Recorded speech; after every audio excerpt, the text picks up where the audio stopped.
इंद्रलोकाभिगमनपव 24 अर्जुन का हिमालय से विदा होकर मातली के साथ स्वर्गलोक को प्रस्थान।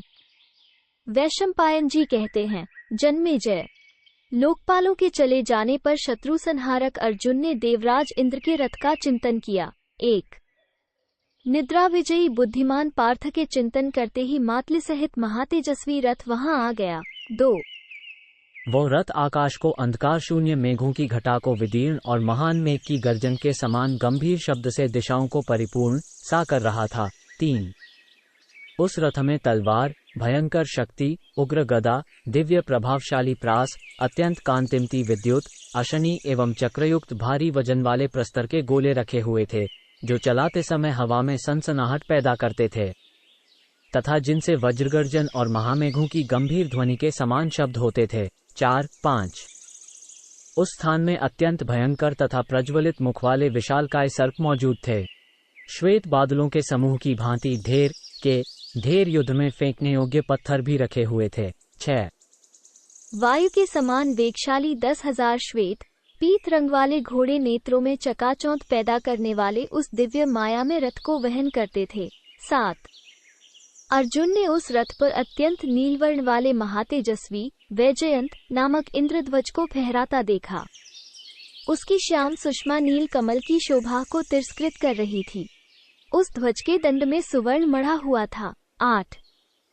महाबाहु कुंती कुमार ने उस रथ पर बैठे हुए सारथी की ओर देखा, जो तपाए हुए सुवर्ण के आभूषणों से विभूषित था। उसे देखकर उन्होंने कोई देवता ही समझा। 9. इस प्रकार विचार करते हुए अर्जुन के सम्मुख उपस्थित हो मातली ने विनीत भाव से कहा। 10. मातली बोला, इंद्र कुमार, श्रीमान देवराज इंद्र आपको देखना चाहते हैं। यह उनका प्रिय रथ है, आप इस पर शीघ्र आरूढ़ होइए। 11. आपके पिता देवेश्वर शतक्रतु ने मुझसे कहा है कि तुम कुंतीनंदन अर्जुन को यहाँ ले आओ, जिससे सब देवता उन्हें देखें। देवताओं, महर्षियों, गंधर्वों तथा अप्सराओं से घिरे हुए इंद्र आपको देखने के लिए प्रतीक्षा कर रहे हैं। 12. 13. आप देवराज की आज्ञा से इस लोक से मेरे साथ देवलोक को चलिए, वहां से दिव्यास्त्र प्राप्त करके लौट आइएगा। 14. अर्जुन ने कहा, मातले, आप जल्दी चलिए, अपने इस उत्तम रथ पर पहले आप चढ़िए। ये सैकड़ों राजसूय और अश्वमेध यज्ञों द्वारा भी अत्यंत दुर्लभ है। प्रचुर दक्षिणा देने वाले महान सौभाग्यशाली यज्ञप्रायण भूमिपालों, देवताओं अथवा दानवों के लिए भी इस उत्तम रथ पर आरूढ़ होना कठिन है। 16. जिन्होंने तपस्या नहीं की है, वे इस महान दिव्य रथ का दर्शन या स्पर्श भी नहीं कर सकते, फिर इस पर आरूढ़ होने की तो बात ही क्या है। 17. साधु सारथे, आप इस रथ पर स्थिरतापूर्वक बैठकर जब घोड़ों को काबू में कर लें, तब जैसे पुण्यात्मा सन्मार्ग पर आरूढ़ होता है, उसी प्रकार पीछे मैं भी इस रथ पर आरूढ़ होऊंगा। 18. वैशंपायन जी कहते हैं, जन्मेजय, अर्जुन का यह वचन सुनकर इंद्रसारथी मातली शीघ्र ही रथ पर जा बैठा और बागडोर खींचकर घोड़ों को काबू में किया। 19. तदनंतर कुरुनंदन कुंती कुमार अर्जुन ने प्रसन्न मन से गंगा में स्नान किया और पवित्र हो विधि पूर्वक जपने योग्य मंत्र का जप किया। 20. फिर विधि पूर्वक न्यायोचित रीति से पितरों का तर्पण करके विस्तृत शैलराज हिमालय से विदा लेने का उपक्रम किया। 21. गिरिराज, तुम साधु, महात्माओं, पुण्यात्मा मुनियों तथा स्वर्ग मार्ग की अभिलाषा रखने वाले पुण्यकर्मा मनुष्यों के सदा शुभ आश्रय हो। 22. गिरिराज, तुम्हारे कृपा प्रसाद से सदा कितने ही ब्राह्मण, क्षत्रिय और वैश्य स्वर्ग में जाकर व्यथारहित हो देवताओं के साथ विचरते हैं। 23. अद्रिराज, महाशैल, मुनियों के निवास स्थान, तीर्थों से विभूषित हिमालय, मैं तुम्हारे शिखर पर सुखपूर्वक रहा हूँ, अतः तुमसे आज्ञा मांगकर यहाँ से जा रहा हूँ। 24. तुम्हारे शिखर, कुंजवन, नदियाँ, झरने और परम पुण्यमय तीर्थस्थान मैंने अनेक बार देखे हैं। 25. यहाँ के विभिन्न स्थानों से सुगंधित फल लेकर भोजन किए हैं। तुम्हारे शरीर से प्रकट हुए परम सुगंधित प्रचुर जल का सेवन किया है। तुम्हारे झरने का अमृत के समान स्वादिष्ट जल मैंने प्रतिदिन पान किया है। 26.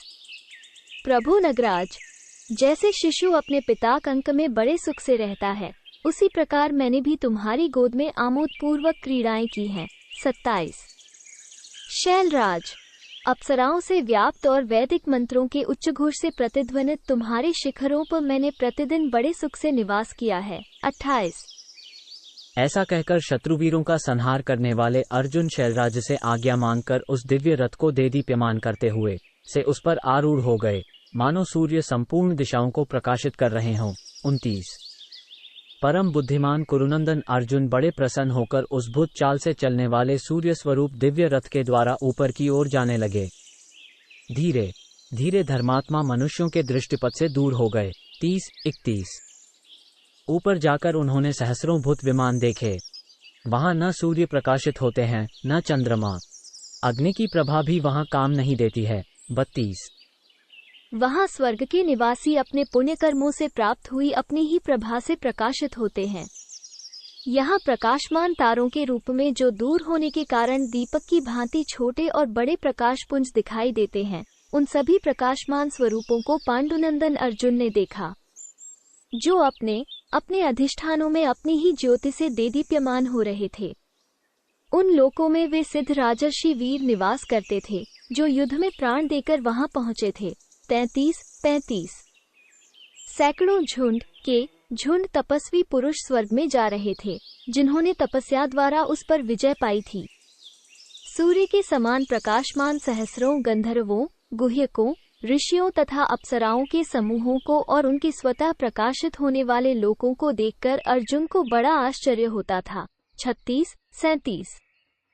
अर्जुन ने प्रसन्नता पूर्वक मातले से उनके विषय में पूछा। तब मातले ने उनसे कहा, कुंती कुमार, ये वे ही पुण्यात्मा पुरुष हैं जो अपने अपने लोकों में निवास करते हैं।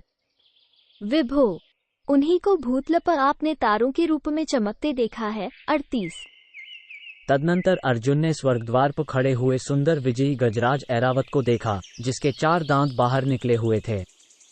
वो ऐसा जान पड़ता था मानो अनेक शिखरों से सुशोभित कैलाश पर्वत हो। कुरु, पांडव, शिरोमणि अर्जुन सिद्धों के मार्ग पर आकर वैसे ही शोभा पाने लगे, जैसे पूर्व काल में भूपाल शिरोमणि महाधाता सुशोभित होते थे। कमलनयन अर्जुन ने उन पुण्यात्मा राजाओं के लोकों में भ्रमण किया। 39-41। इस प्रकार महायशस्वी पार्थ ने स्वर्गलोक में विचरते हुए आगे जाकर इंद्रपुरी अमरावती का दर्शन किया। 42।